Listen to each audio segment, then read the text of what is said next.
Assembly ఎన్నికల సందర్భంగా police యంత్రాంగం ప్రభుత్వానికి అనుకూలంగా వ్యవహరిస్తూ డబ్బును మద్యం పంపిణీ చేస్తున్నా పట్టించుకోవడం లేదని నిరసిస్తూ 2023 నవంబర్ 29న రాత్రి 11 గంటలకు బీజేపీ కార్యకర్తలందరితో కలిసి ప్రస్తుతం మెదక్ పార్లమెంటు సభ్యులు రఘునందన్ రావు నాయకత్వంలో పోలీస్ స్టేషన్ ముందు ధర్నా చేయడం జరిగింది.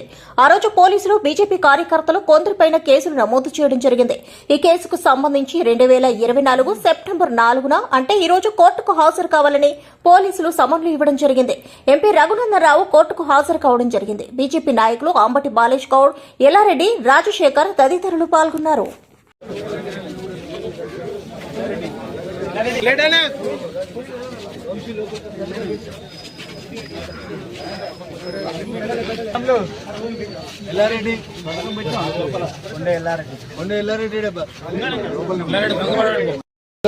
అందరూ ఉండాలి, అందరూ ఉండాలి. సంతకం పెట్టి మొత్తం ఇబ్బంది. అందుకని దయచేసి ఇప్పుడు అబ్సెంట్ ఎవరైతే ఉన్నారో వాళ్ళందరూ ఇక్కడికి రమ్మని, వీలైతే బాలను కూడా వచ్చి సంతకం పెట్టుకోమని చెప్పి నేను మాట్లాడిన కేసులు నేను నెక్స్ట్ డేట్ చెప్తాను. నెక్స్ట్ డేట్ మరి నాంపల్లి పోతే ఎడిపోతే వీలైతే వాడు 2 కేసులలో ఉన్నాడు, వచ్చి 2 సంతకాలు పెట్టుకోమని. నాంపల్లికి తిరగాలంటే మొత్తం ఇంతమంది నాంపల్లి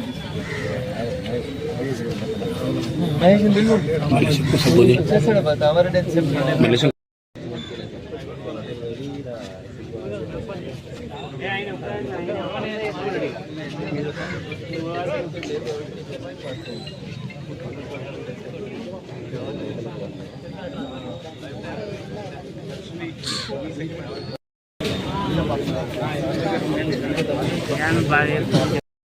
భానుప్రసాద్ తీసుకో కృష్ణ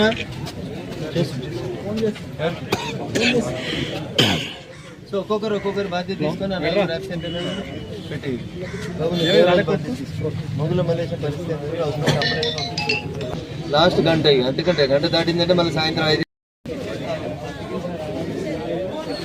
ఓడేనా